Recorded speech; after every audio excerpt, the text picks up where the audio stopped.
I call you, sir? Is it Ari or Adi? You can call me Ari, thank you. Okay. So apparently, Pa Ari is serving as climate reality leader. So I wanted to ask you, how do you feel for today's session, Sir Ari? Okay, thank you so much. And I would like the committee to help me to show my presentation, please. So thank you so much, Rachel, for the introductions. Hi, everyone. Good morning from Bogor, Indonesia.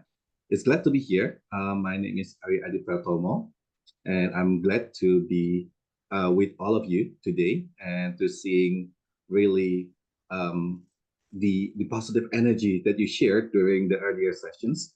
So hopefully during the session, we'll be able to discuss about the cultural diplomacy and how does it relate to the global challenges that we are currently facing. Okay, next page, please. So for the introductions, my name is Ari Adipratomo. I purposefully write it in Indonesia, and thank you to my designer, Sultan, who have actually bring a lot of Indonesian culture towards these presentations with batik motifs everywhere. So again, my name is Ari Adipratomo. Currently, I am the senior advisor for the British Embassy Jakarta, handling the issue of the low carbon development initiative, and also assist the Climate Reality Project in Indonesia as their advocacy manager. And my by educations, I'm actually coming from the international relations, both for my bachelor degree and also my master's degree. And previously, I also have some experience working with the several different international organizations, including the UNDP, IOM, WWF, and many others. Next page, please.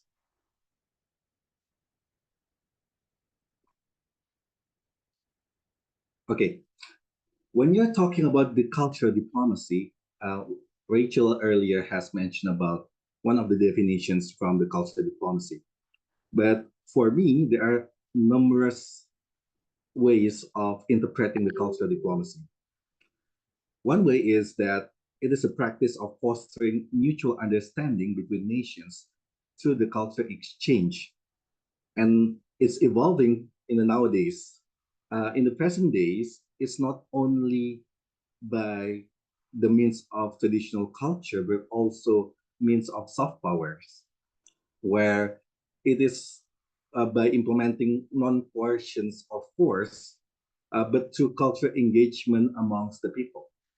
And even Jan Mellison, in the book of the New Public Diplomacy, defines that the cultural diplomacy as the exchange of ideas, values, and also traditions across the borders, which deepen international relationship.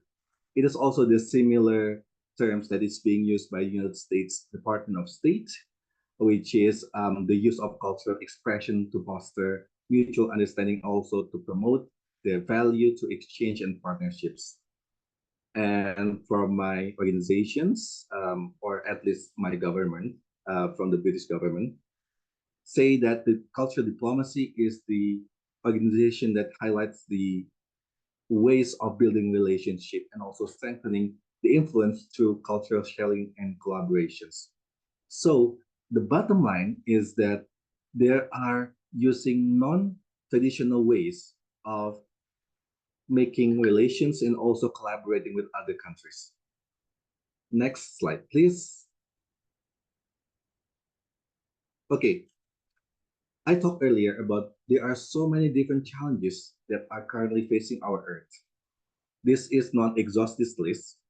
So amongst them are climate change, equality, biodiversity loss, migration and displacement, public health crisis, food security, and also water scarcity.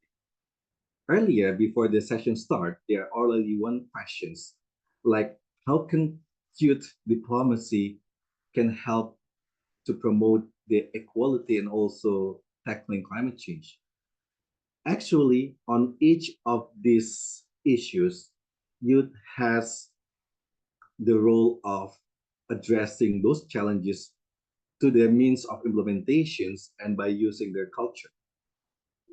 Like for instance, on each of the topic, I put the sample on how actually youth can use their voices, their roles to change conditions towards one issue. For instance, on climate change, youth are leading movement for climate actions, promoting sustainable practices through art, social media, and activism. It is one part of the cultural diplomacy that you are using to change the climate change condition. And how does it impact? It will impact the future generations, especially those who are younger than you, by educating them and by providing them proper knowledge. You'll be able to raise their awareness and also at the same time saving the future generations and make them have a more green lifestyle. Other issues, for instance, water scarcity. You're conducting your activity, your campaign to different ways, especially using the multicultural narrative to inspire actions. What the impact we are expecting is that it will unite communities around the shared water areas to find the solutions and to tackle the challenges. These are just small examples on how you actually can do your activism and how those activism actually impacting the community. And it happens everywhere around the globe. And it happens at even the smallest scale, at the village level, at the community level, it happenings. If we could actually collectively combine this activity, combine these actions, it will definitely bring massive challenges. The problem and the question is how can we actually collaborate amongst each other? Okay, next page, please.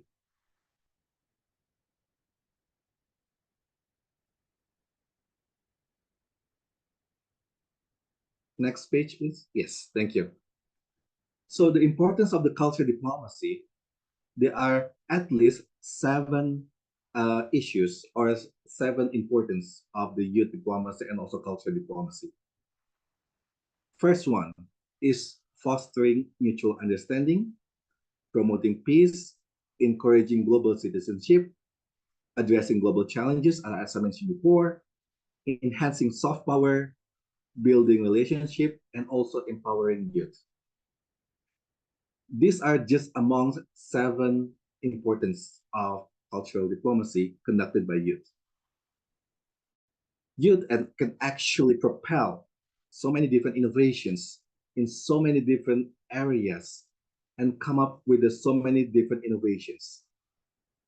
These are all up to you guys on how you are going to bring this one towards further enhancement. But again, before you can conduct that, before you even do that, you have to be able to enlighten yourself first and to create. But actually, one of them is by following these activities, such as today's webinar. Next page, please.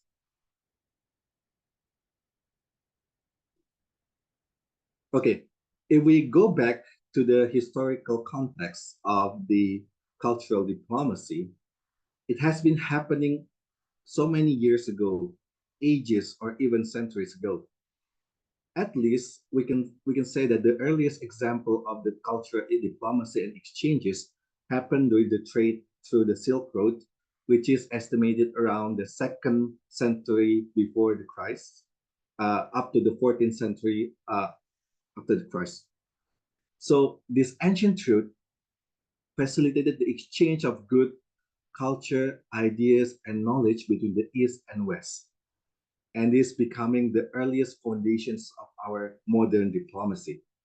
For instance, if there were no Silk Road, probably the people in the Italy would never found their distinguished cuisine of spaghetti, because the method of making a special dishes that in the form of the noodle is coming from the Chinese, for instance. More in the modern era, there are cultural exchange agreement between the Soviet and also the U.S. In showcase their ideologies, especially in conducting artists like Louis Armstrong, and to conduct the other cultural diplomacy exchanges. But those are just in the area in the sphere of culture, and it's moved slightly towards taking other issues into the cultural diplomacy, which is the ping pong diplomacy used in the early 70s by US and China when their relationship is a bit in the murky area. They use this ping pong diplomacy where the US team conducting the competitions versus the China team. They visit China in 1949, firstly, and then it's up to 70 and 71. And it is paved the way of improved diplomatic relations, especially during the President Nixon's, where he visited the China in 1972. Post-World War II era is also happened before when actually US used the cultural diplomacy to rebuild Europe after World War II and promoting American culture, like using the cinema, jazz music, and also educational exchanges. Next page, please. And today we have so many different cultural exchanges initiatives. For instance, there are scholarship using Fulbright, UNESCO World Heritage Site, public diplomacy in the digital age, and also the expo in the so many different issues, which actually fosters collaborations, and also at the same time, uh, it actually nurture the exchanges, innovation, and also sustainability. Next page, please. So, as I mentioned before, the culture diplomacy nowadays is not just about the culture itself, but actually on how we can solve so many different problems using the culture. For instance, on the issue of climate change, the cultural diplomacy actually fosters international cooperation by sharing knowledge and practices to combat climate change. For instance, in an area, probably in some area where they actually utilize their local wisdom to combat the issue of the water scarcity, it actually can be replicated somewhere else. It is a culture, it is a local wisdom, and it is the way of mitigating climate change. Other example is like art exhibition and also culture festivals to nurture and to cultivate the awareness of the people on the climate change issues. It can actually mobilize community globally and promoting sustainable practices at the same time. Other issues, in inequality, for instance, the cultural diplomacy can highlight the issue of inequality by promoting diverse voices and perspectives. Probably, if we say that we people who are living in the city see one problem as just regular problem. For instance, public transport, they are not very welcome towards the disabled person, people with disability. But those communities of the disabilities, they are seeing it as inequality. So it's different perspective. It definitely, if we exchange the voices and perspective, it will enhance empathy and understanding between cultures. Or other probably other programs that celebrate diverse culture through art and music can bridge social gap and promote social justice initiatives. And who can play roles at the core or at the heart of these problems and also become the forefront of this culture diplomacy is no other than youth, because youth can play a flexible positions and actually enhance the conditions and enhance the reach out of this cultural diplomacy. Other samples are also available here. You can read it, and please the committee to share my presentations with the participants on the group. Next page, please.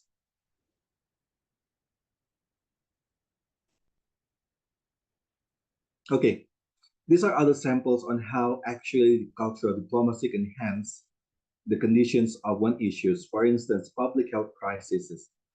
The cultural diplomacy can be used for a tool to spread health information and combating misinformation. For instance, many years ago, people thought that HIV could spread by just your hugging other people. Simple thing. Or even you touch them. And you know what happened? Lady Di, Princess Diana back then, she had one person, one kid particularly, who has been diagnosed with the HIV in his body. And it's a cultural diplomacy, but it definitely and directly, broke down the walls of stigma that say that HIV can spread by just hugging other people. And this is actually the influences that can spread throughout the world and combating misinformations. And also so many other issues around the world, global issues, can benefit from having a cultural diplomacy as one of the way to enhance the conditions that currently happens on the ground. Next page, please. Okay, cultural diplomacy again, I underline, it is very important to combat global issues. Aside than facilitating dialogue, promoting mutual understanding, encouraging collaborations amongst the communities to find the global solutions, it also empowers local communities. By sharing using a culture, it's easier for people to understand. For instance, on my issues, climate change. When you're talking about climate change and all the science behind it, you may not be able to directly grasp the emergency, the importance of understanding the issue of climate change. But when you are bringing the culture, when you are using the daily language of the people, when you are using the art to translate these complicated issues into a daily life's conversation, it will goes directly into their mind, into their heart. Then it definitely will be able to raise the awareness.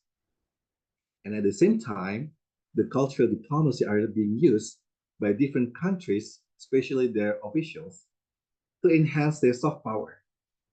They may not use the economic power, they may not use the military power to change other countries' perspective, but they can use soft power to change this one. In our case, connecting youth, I see so many colleagues, so many friends from Africa, for instance, use this opportunity for those who are Indonesians to create collaborations between two continents, Asia and Africa. Asia and Africa historically is a good friend. Even we have Asia Africa conferences against the bloc, against the West and East bloc. We are trying to be the neutral bloc. So the Don Bloc movement was initiated in Bandung many years ago, and it actually served as the foundations of further collaborations. And despite that we are no longer in that era, but it is actually important for all of us to collaborate, to learn from each other on how to bring the best knowledge, the best practices, and to implement it somewhere else. And by conducting those collaborations, I believe that we will be able to foster innovations. I have seen so many young, bright young people who have come up with the innovative ways of combating the issues. For instance, on my issues, many of my mentees who are living in Lampung, it is one of the province in Sumatra, one of the biggest island in Indonesia. On a daily basis, they see that there are agricultural waste in the forms of the paddy, what you call it, the paddy plantations. Because if you know that the rice is taken just from the grains for the grains, while the tree itself, it is usually being burned.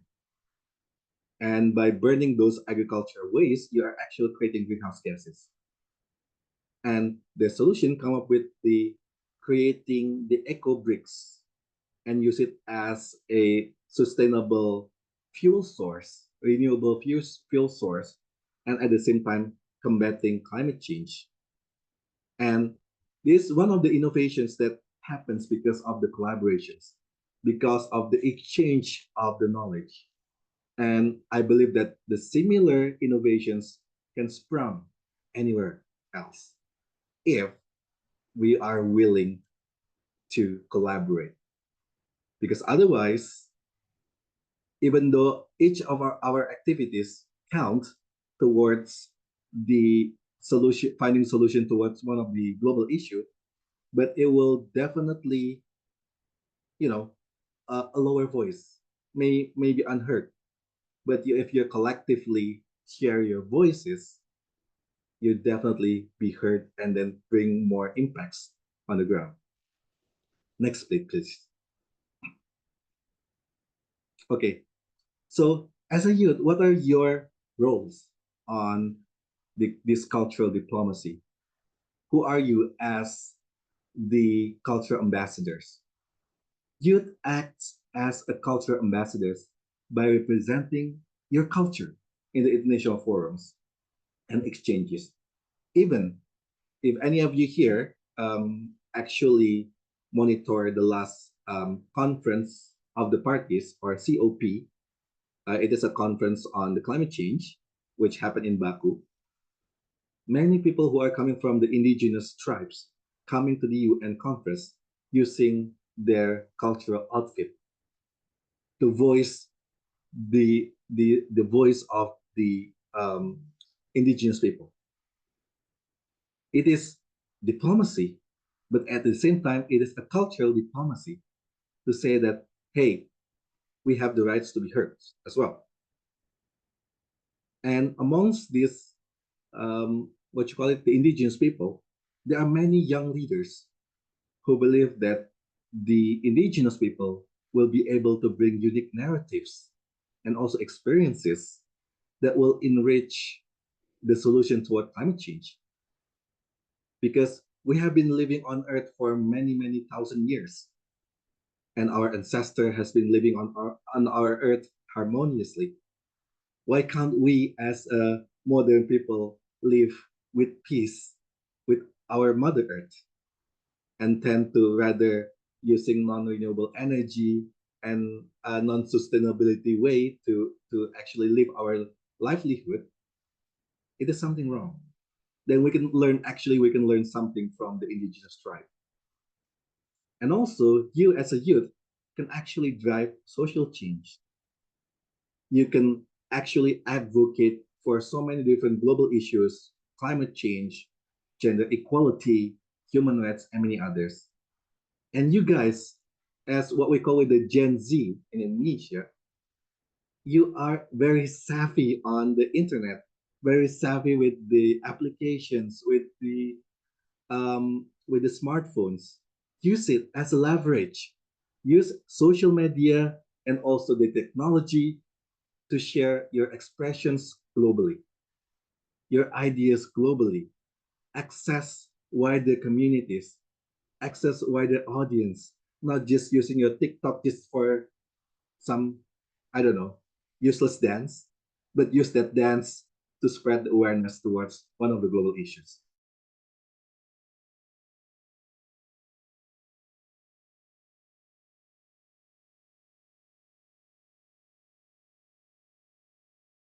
Engage in cultural initiative activities like cultural programs, festival, exchanges, and also scholarships.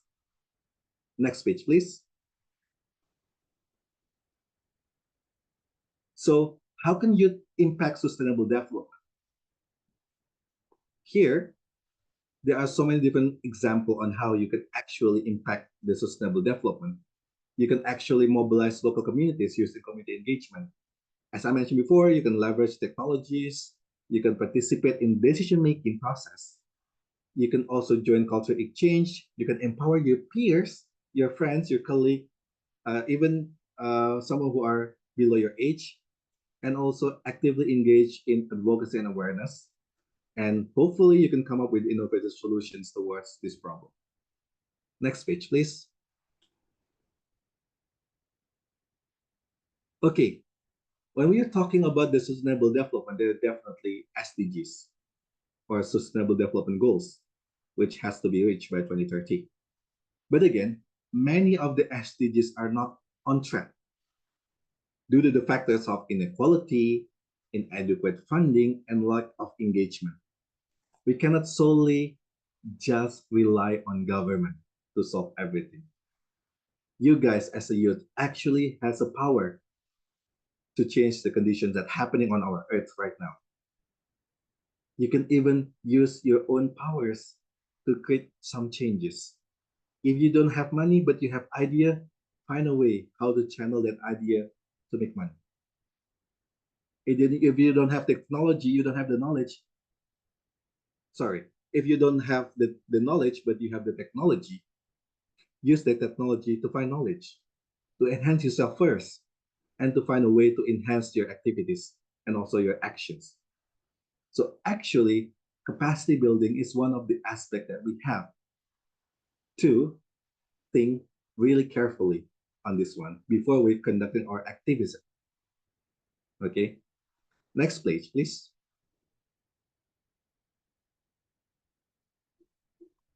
Okay, there are so many different SDGs where actually youth can have impactful actions. For instance, there are SDGs 4, SDGs 13, 5, 8, and many others.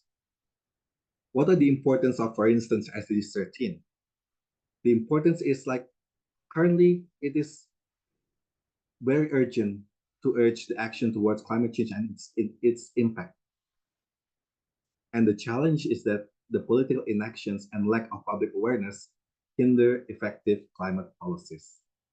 It is actually where the youth can play the role. Because many of you have been eligible to vote, as mentioned before on the main topic. If you don't vote, you don't have the rights to protest. If you can put the climate change topic as the main agenda on every elections, then you have succeeded. Because at least, for instance, in Indonesia, the topic of climate change is, you know, it is being number 4 or number 5 amongst other issues that become the top priorities during the elections. Every elections, either at provincial level or national level, people always think about economy, economy, and economy. While at the same time, if you don't think about the climate, our economy will definitely falling down because our earth is no longer able to help us, no longer able to become our home. How can you even conduct your economic activities if you don't have a home? A very simple way of thinking. But again, not everyone knows the importance of understanding the climate issues. So it is up to you guys on how we actually can enhance these conditions. Next page, please. Okay, there are so many different strategies which you can employ to improve the conditions that to solve the global problems. First, for instance, on the climate crisis, it is climate change present a very real threat towards our ecosystem. Okay, and also at the same time our livelihood. Therefore, urgent action is necessary. What are the interconnectedness? Environmental issues transcend border, requiring global cooperation and also unified response. What are your role here? Mobilizing youth to advocate for the sustainable practices is also crucial, as they will inherit the planet's challenges and also opportunities. It is on our shoulders the opportunity on our all the older generations to actually create the policies, but these policies will not be able to be materialized if there is no push from the youths around the countries. Um, I believe one of my mentee here, Abi, for instance, create a social changes by mobilizing the youths and create real changes. For instance, in Jogja, in Yogyakarta, one of the province in Indonesia, they have banned the plastic use, a single plastic use on the daily economic activities. and it's due to the pressure created by the youth advocacy in Yogyakarta area. And those are just samples on how actually it's actually making progress. It's actually happening. It is actually effective in driving changes. And there are so many different strategies that you can employ using cultural diplomacy to enhance conditions and awareness. You can use art and cultural festival. There's also educational programs, storytelling, movie, social media campaigns, cultural exchanges, and also community engagement. Next page, please. Okay, these are just some of the samples on how you can actually do it on the ground. And then, okay, 3 minutes left. Thank you. And then actually there are so many different other samples that I have provided on my presentations. But again, it can be read. So actually I would, if I may, I would like to use the remaining times as Q&A so we can actually interact and hear more voices from the youth and to hear more of your aspirations. Probably that will be all from my side.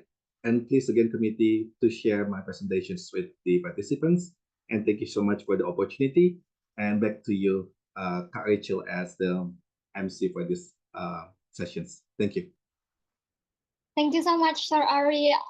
Pardon me for interrupting your presentation. I feel like I'm taking so much of your time in here, but apparently your presentation is very eye-catching. I really like the design. It is also well delivered, and I also noticed there are a few questions already mentioned in here by everyone, but I think I'll give you the chance to choose few questions that you find interesting to answer. Yes, is it the one on the chat room first, or you want to help me pick some of the presentations, some of the questions? But again, if you still have questions, I'm very much open to answer it also to my social media. It is Ari underscore Adipratomo, just like my username here. You can find it on Instagram. If I didn't answer your questions here, I'm very much open to answer it to my social media. But it's up to you, Kak Rachel, to find some of the interesting questions that I can answer. Okay, to make it fair, maybe we will choose one from the raise hand feature and then also one from the chat box.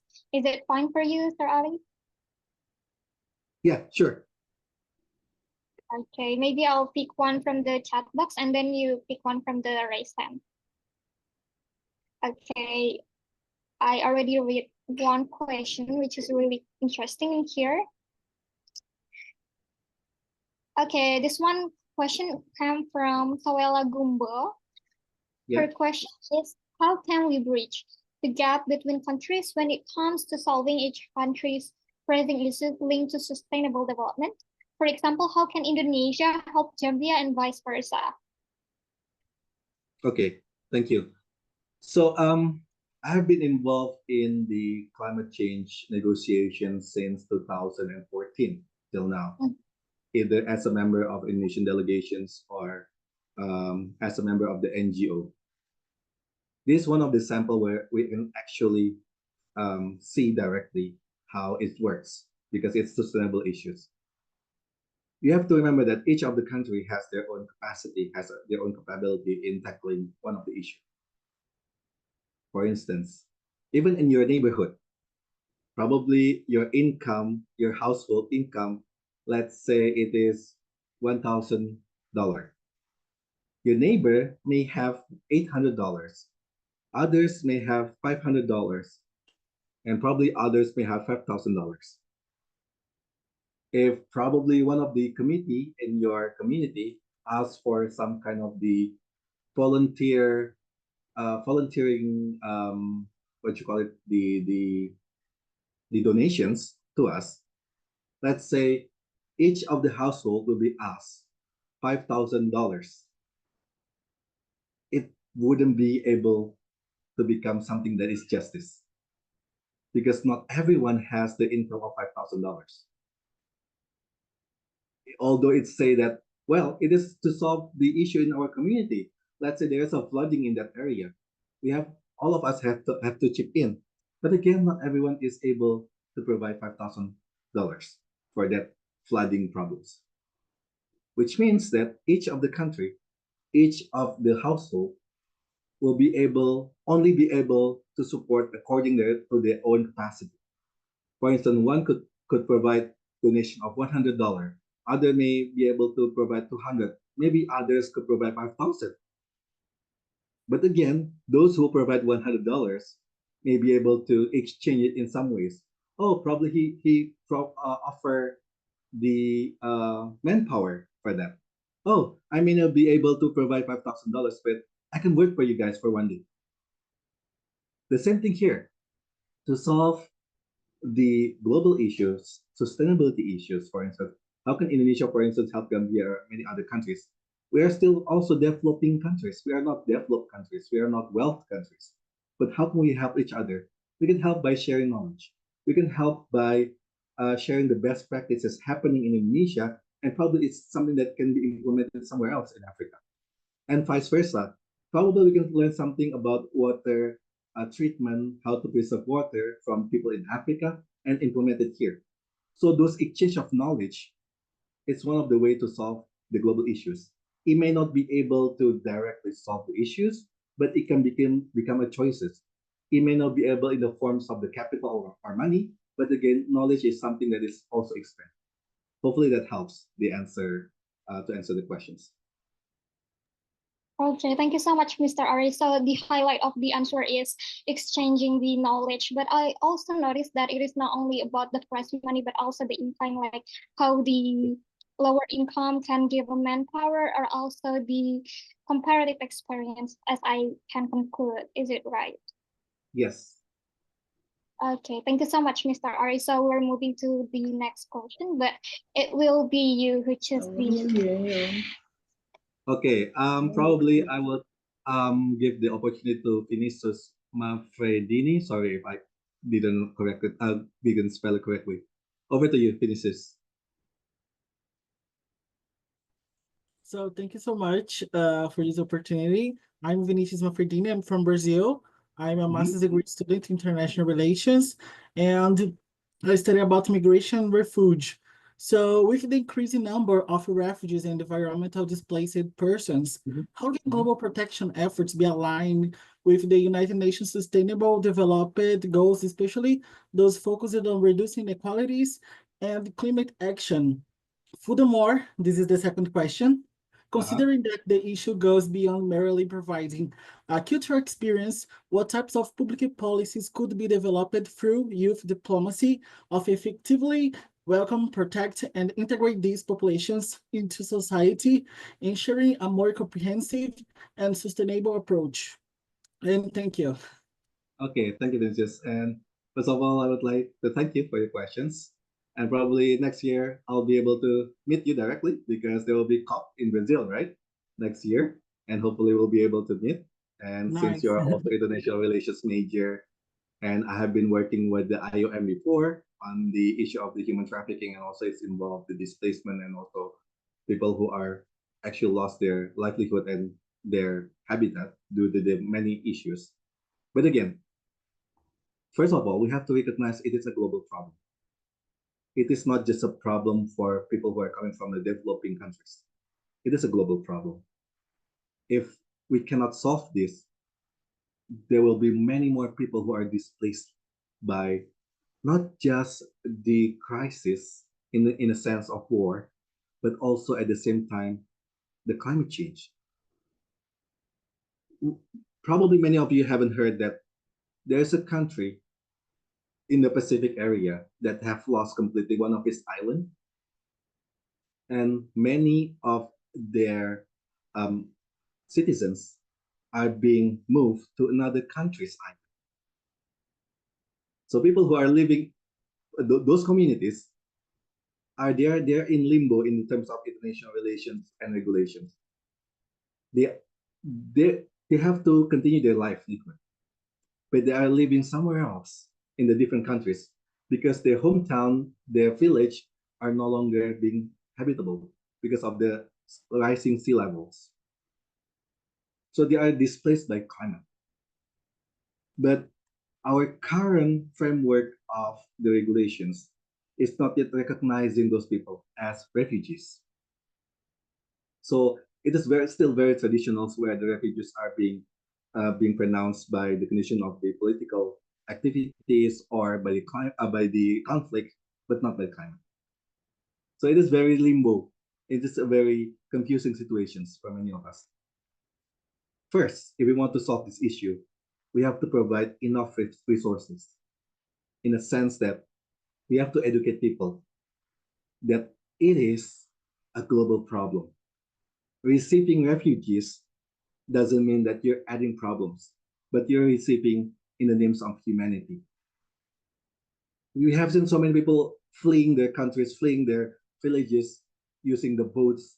Many of them are died on the oceans because their ship is very small and it cannot survive in the extreme weather.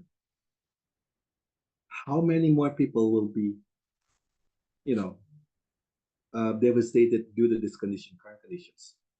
So each of the country has to recognize refugees as a global problem, not just individual country problem. Second, we have to revise the current state of the international law on the refugees. And those changes can only happen if there's sufficient pressure, especially from the global youth. If we do not create pressures, for instance, probably people wouldn't recognize it as a problem. If we just say that, oh, it's not my problem, then you'll just walk away, right? But if you are also impacted by the, like say in the sense of, let's go back to my study case.